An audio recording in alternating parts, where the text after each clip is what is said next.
Good day to all my friends, subscribers, and viewers. Welcome to our channel. This is Mr. Nino Humauas Catursa, your licensed real estate broker with PRC license 00154450. We have a new listing, guys. So this property is located in Barangay Mahagbo, Trinidad Bohol. So Mahagbo, Trinidad Bohol. The size is 70,558 square meters. 100 pesos per square meter. Negotiable. Negotiable. Flat terrain. Majority are flat terrain with several improvements. So, gamay ra ang improvements. So, there is a jackfruit, banana trees, and several coconut trees. And only few, no? Rice field. So, gamay ra ang basakan, guys. This is ideal for, no, poultry, piggery, and other livestock supply. So, nindot ni kay patag niya kuan. Nindot kayo buhatan og piggery gyud, no. Few neighborhood, gamay ra ang silingan dili sa dikadagan. Nay murag usa ka pundok, no, one like a community nga neighbors or neighborhood, pero it's around 200 meters away from this property. So nindot kay ni kay, no, dahan siya kayo ana kay matiman kay lagi ibaligya man. Nay usa ka buok tenant. There is one tenant before, no. Pero katong balay ba, kanay balay, that was the tenant, but they have already a signature, no, that they will remove to the area. Nan sila gipirmahan. So they have signed, no. So there is a bamboo tree, and as you can see, that is the rice field, guys, no. Mara na ang basakan. So very nice, no. This is what I mean, no. This is the tenant's house. Pero naana lagi sila pirmahan. The good thing, there is already a deep well. So mo to. So meaning you can have the deep well. You can have already a water. So we process transfer of title, guys. And this property is along the road, no. This electricity, nakita nimo ang electricity post. You see the electricity post, and that road was already guys, public road, no. Ibuhat na gid ni siya for the people living onwards or back to the provincial road. Kaya sa una hagamay ani, guys, provincial road na gyud.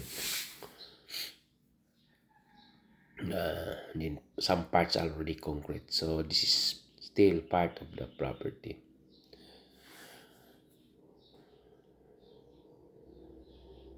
So this is our drone video, guys, no. Kana siya mag-ingon ako like a one community, lahi gyud siya. Then going to other barangay.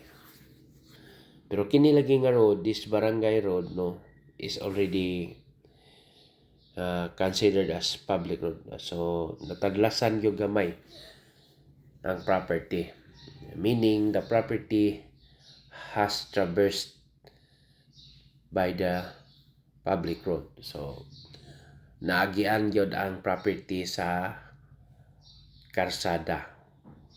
Pero diring almost in the corner, no. So dili gyud siya daghan og guys, no, neighborhood. Gamay ra gyud siya neighborhood.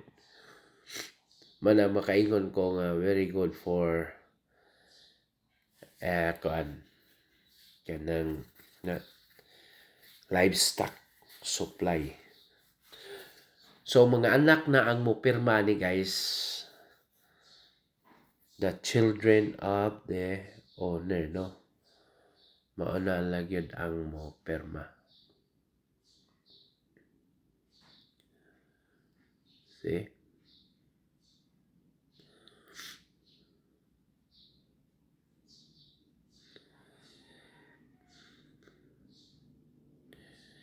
From National Highway, guys, it's around more or less, di gini mawagtang sa mga kay from Provincial Road, it's around 200 meters and it is along the road. Then from the highway, main highway to Ubay and Talibon Road out Ubay Trinidad Highway, more or less nas mga 4 kilometers or 5 kilometers. So dool ra gyud, no? So na mora ni ang basakan, guys, no? Mora ni valley ra gyud, gamay ra gyud siya basakan. Mura rag ni tuyok ba? Mo na nga makaingon ko nga, if you are thinking around about farming, then livestock supply, okay gid kayo sa poultry, piggery. So nindot kayo siya. Yeah. Na mga kahoy-kahoy dili sa ingon nagko kayo. Kaya nang itawag og kuan ra, ilabong ra gid siya.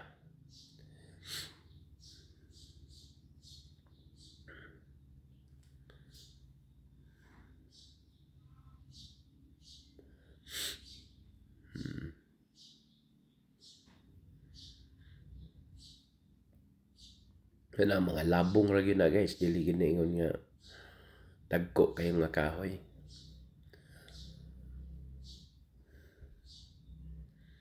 So again, this road is already a public road. Ya katong gatapok nga balay mao ra gyud to siya, di kayo daghan.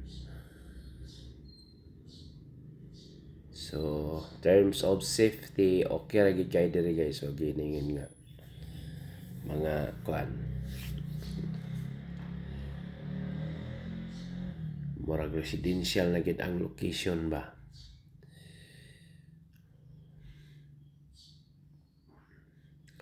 For inquiries, just contact me and please subscribe our YouTube channel. By the way, guys, this is around 2 to 3 hours drive from Tagbilaran City.